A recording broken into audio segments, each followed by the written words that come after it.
Hello दोस्तों, तो आज हम बात करने वाले डीएलएड सेकेंड ईयर के संज्ञान अधिगम और बाल विकास की आंसर की देखने वाले हैं, ऑब्जेक्टिव क्वेश्चंस की। तो चलिए हम लोग चलते हैं, आगे चलते हैं। तो इसका देख सकते हैं, हमारा पहला क्वेश्चन है लेखन संबंधित अधिगम कठिनाई है। तो ये इसका सही आंसर क्या है? तो इसका आंसर है अपना डिस्ग्राफिया। ठीक है, तो चलिए हम लोग आगे चलते हैं।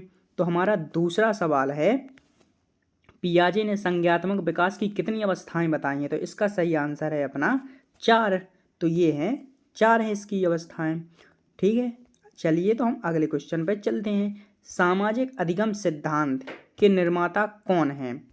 तो इसका जवाब आप बताइए क्या है? तो इसका सही जवाब है बंदूरा। ठीक है, तो चलिए हम लोग अगला क्वेश्चन देखते हैं।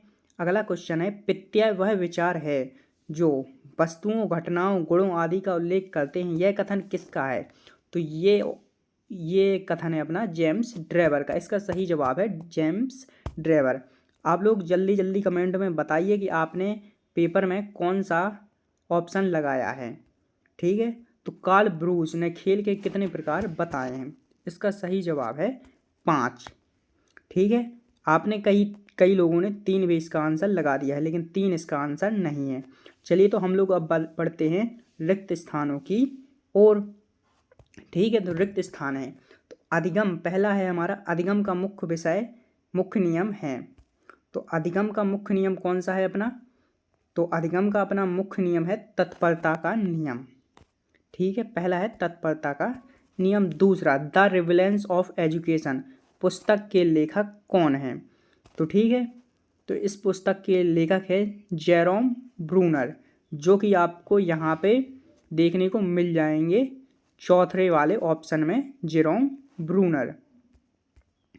ठीक है, तो देखिए ये है आपके जेरोम ब्रूनर। यही आंसर था जो आपको कि यहाँ पे भरना था, रिक्त स्थान की पूर्ति में भरना था, जेरोम ब्रूनर। ठीक है, आपका तीसरा क्वेश्चन है, पूर्व सक्रियात्मक अवस्था है। तो कई लोगों ने यहाँ पर क्या कर दिया है कि 2 से 7 वर्ष भर दिया है, लेकिन ये नहीं भरना था आपको। ठीक है, इसका सही आंसर है दूसरी अवस्था है। तो ये कौन सी है आपकी? दूसरी अवस्था है। ठीक है, अब चलिए अगला आपका क्वेश्चन है, बालकों के भाषा विकास के चरण होते हैं।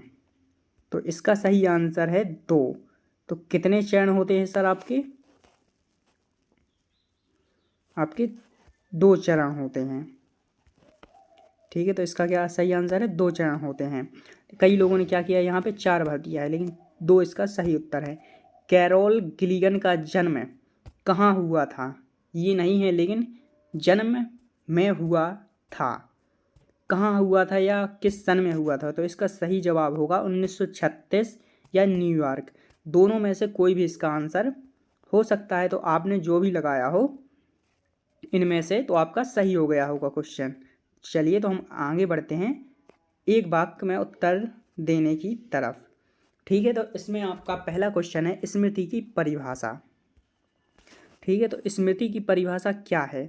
तो इसका पहला यही है कि जो बात पहले सीखी जा चुकी है उसे याद रखना ही स्मृति है। तो ये आपका पहले क्वेश्चन का आंसर है। आपने इतना ही लिखा होगा या और कुछ भी लिखा होगा स्मृति के बारे में, तो आपका सही होगा।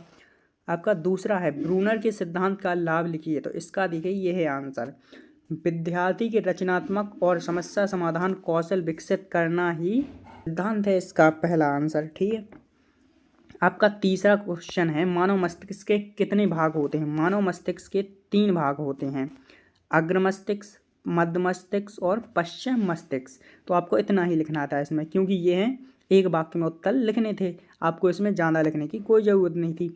आपका अगला चौथा क्वेश्चन है, संप्रेषण की एक विशेषता लिखिए। तो इसमें आप इतना ही लिख सकते हैं, यह द्विमार्गी प्रक्रिया है, या आपने उसमें कोई और भी लिख सकते हैं कोई विशेषता। किन्हीं 2 इलेक्ट्रॉनिक मीडिया के नाम लिखने थे यहाँ पे। तो आप यहाँ पे टेलीविज़न, रेडियो, कंप्यूटर, इंटरनेट आदि कुछ भी लिख सकते थे। जो भी आपने इलेक्ट्रॉनिक मीडिया का नाम लिखा होगा वो आपका सही होगा ऑप्शन। तो आशा है आपको हमारी वीडियो अच्छी लगी होगी।